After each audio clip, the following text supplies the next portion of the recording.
What is going on, everybody? You're watching Philadelphia Eagles Now. My name is Chase Sr. Hope you're all having a fantastic weekend and you have some good plans in place. Coming up on the show, a good show in place. We're going to take a look at the updated Eagles depth charts with all of the moves that they made so far in free agency.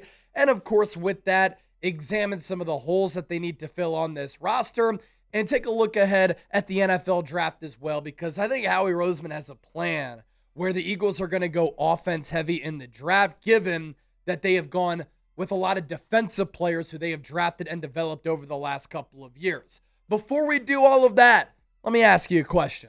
Are you a real one? Do you love Philadelphia Eagles Now? Do you love the content that we give you on a daily basis? If that is the case, show me by hitting that thumbs up icon and liking the video. Let's begin at the quarterback position. This week, Howie Roseman trading for Andy Dalton, sending a 2027 7th-round pick to Carolina for a veteran quarterback here. And of course, the big question that a lot of people have, including myself, does that signal that Tanner McKee is going to get traded? Going into the final year of his contract, if Howie Roseman gets a pretty good offer, he'd be completely comfortable with putting Andy Dalton into that QB2 role. And I've talked about how Sean Mannion has come from the Sean McVay, Kyle Shanahan, Matt LaFleur offense, and how he has worked and played alongside the likes of Dave Canales. Well, Dave Canales, the head coach of Carolina, who Andy Dalton has played under. Andy Dalton played for, I believe, one season under Zach Taylor. Zach Taylor is from that Sean McVay tree. So Andy Dalton has familiarity with the new offense that the Eagles are going to bring in. So we know who the quarterback one is going to be. It's going to be Jalen Hurts. And I can't wait to see how he handles this new offense on his plate. He now will have 11 different offensive coordinators in the last 11 years of his football life. But who will be QB2? Will it be Andy Dalton? Will it be Tanner McKee? And if Tanner McKee does get traded, Eagles might have to draft a quarterback in the mid to later rounds. For Hurts, big year coming up, and he is going to test his limits. He's going to test himself to see how he can handle and thrive in this new type of offensive scheme. To the running back position, the Eagles also making a move there this week in signing Dameon Pierce to a one-year contract. Former 4th-round pick, played well as a rookie for Houston. His numbers have gone down since then. Last year, he was released by the Texans, signed with the Chiefs. Didn't really do much in his yards per carry, under 3 yards. I think the Eagles know who their top 3 backs are. Saquon Barkley, Tank Bigsby, Will Shipley. Carson Steele, I think, will compete alongside Cam Latu to be this team's fullback in 2026. Steele has a lot of upside, but Latu last year was impressive at that fullback spot. And in this offense, Saquon Barkley even said it a few weeks ago in an interview with the NFL Network. He's never played in a scheme like this. But this scheme is very run-centric and running back friendly. And Saquon Barkley, I think, is motivated to bounce back after an okay 2025. He was not bad. He rushed for over 1,000 yards. Offensive line, a huge problem last year with health and overall play. But if Saquon is right, I think that he could once again have an offensive player of the year type of season.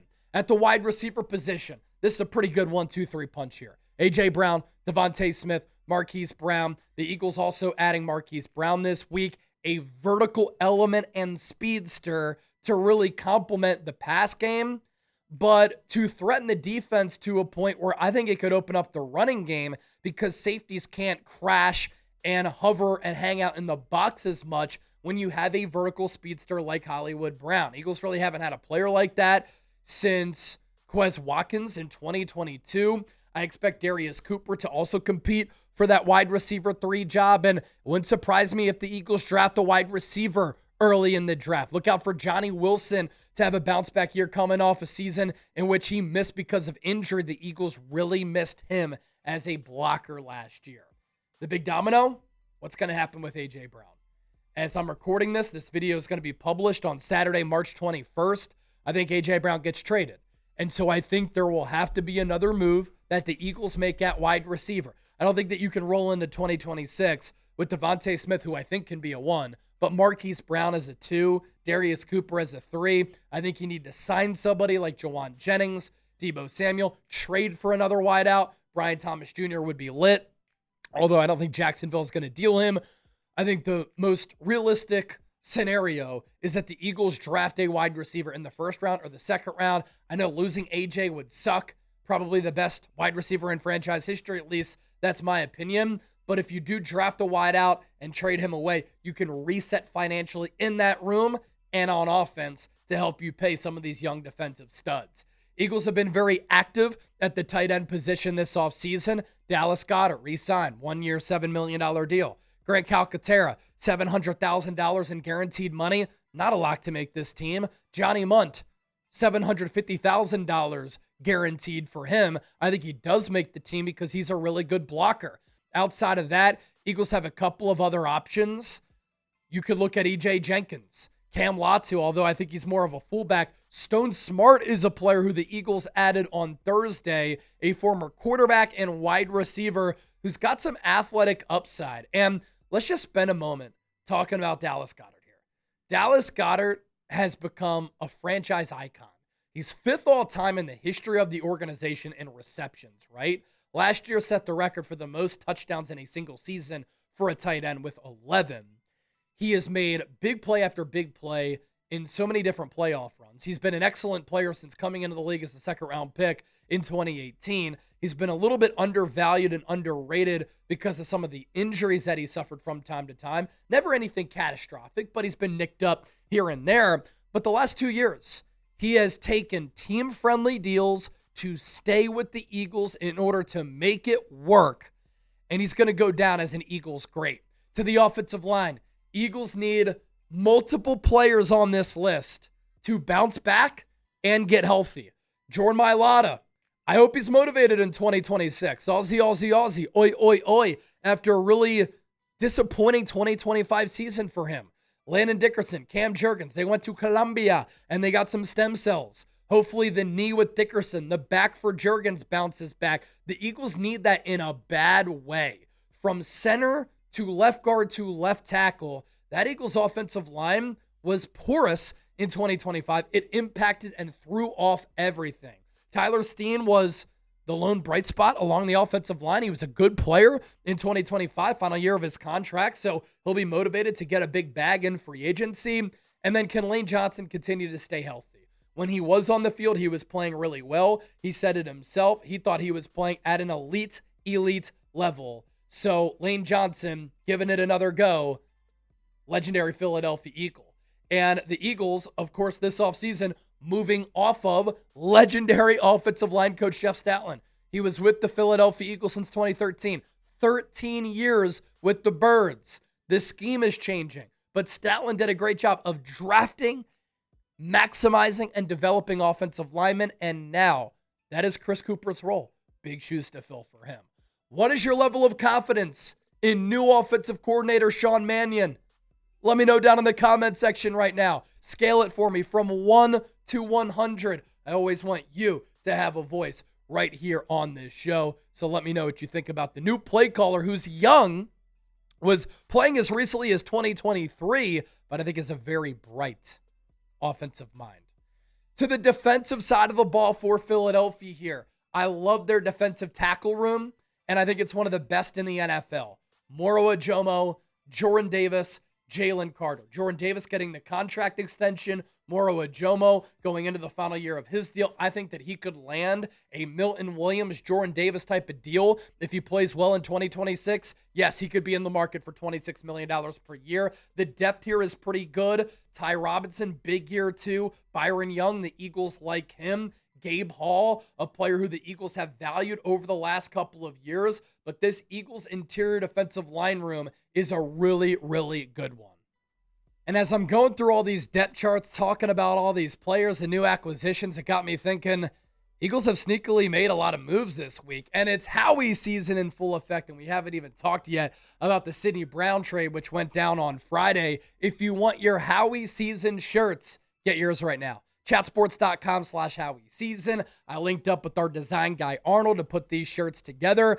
I just got one myself. You saw me wear it the other day on the show. It's a really big logo on the front. I think it looks awesome, even better in person. Available in black and Kelly green. And what I love about these shirts, number one, Howie's an OG. He's a legend. Number two, best GM in the National Football League. Number three, it's always Howie's season. I mean, literally, the guy is always making moves, so this will never go out of style. Chatsports.com/Howie season. We continue on the defensive side of the ball. Edge rusher room. Only 4 players here. This has to change. This is not sustainable. And obviously, the Eagles are going to address this. 2 high-end young pass rushers in Nolan Smith and Jalix Hunt. Outside of that, the only person that you trust, Arnold Ebiketie, who really fits an Eagles type of move. Analytical darling, high pressure rate, good motor, good athlete, high draft pedigree, who has an opportunity to really take his game to another level with this defense, with the secondary holding down some wide receivers and putting the clamps on guys to allow the pass rush to get home. But I think the coaching, Clint Hurt, Vic Fangio, can bring the best out of Arnold Ebiketie, a former second-round pick who went to Temple and then Penn State. And we know that Howie has been clearing up a lot of cap room. Why is that? Do the Eagles have a blockbuster move in store? Will we see yet another trade this offseason? And will it be for stud pass rusher Jonathan Grenard?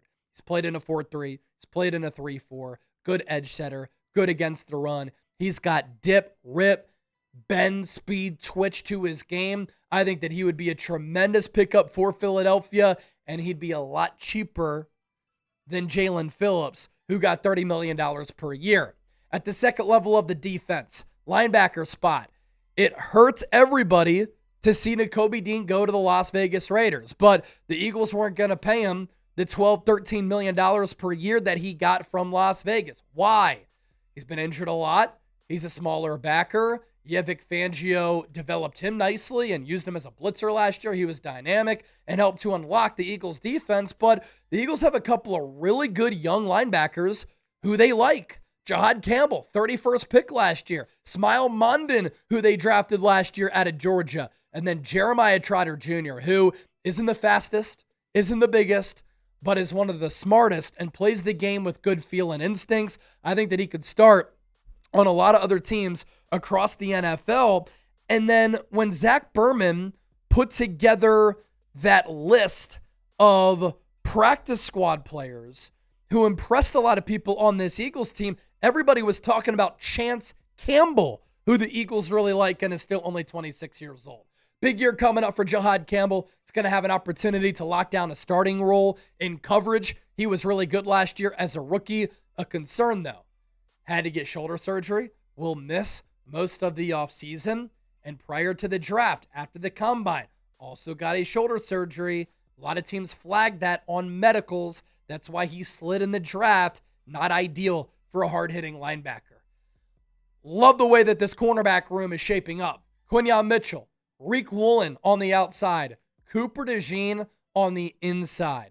Eagles have got some options with some of their backup corners. Jonathan Jones has been in the league since 2016. He's played a lot of football. He can play inside, outside. I'm out on Keely Ringo, but he's an excellent special teamer. Mac McWilliams was a 4th-round pick last year.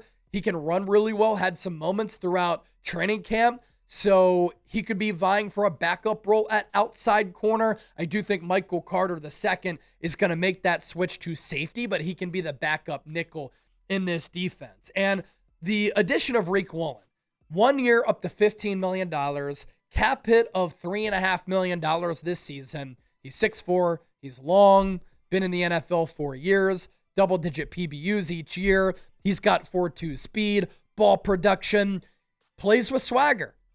Plays with an attitude, plays with emotion. Sometimes that can get the best of him, but I think he's a perfect Philadelphia Eagle, and I think Eagles fans will really like him, and I think playing alongside Cooper DeJean and Quinyon Mitchell could be really good for him in his development. And lastly, to the safety position, where we saw a lot of movement on Friday. So the Eagles traded away Sidney Brown to the Atlanta Falcons. The trade details there. The Eagles get the 114th and 197th pick in the draft. So they move up in the 4th and the 6th round. and then they send 122, 215, and Sidney Brown to Atlanta. And it's funny because on Friday, we did a best available free agent targets video, and I had Marcus Epps on there because the Eagles had a need at safety.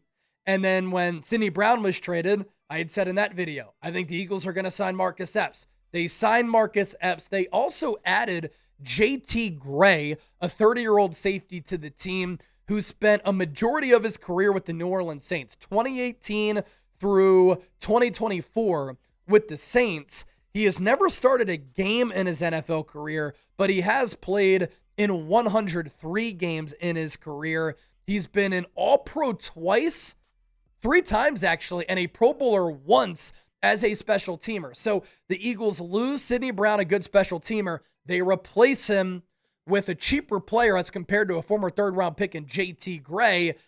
A good move there for the Eagles. Now, looking ahead to the NFL draft, I don't know if the Eagles can be content at the safety position with the current personnel that we just showed you.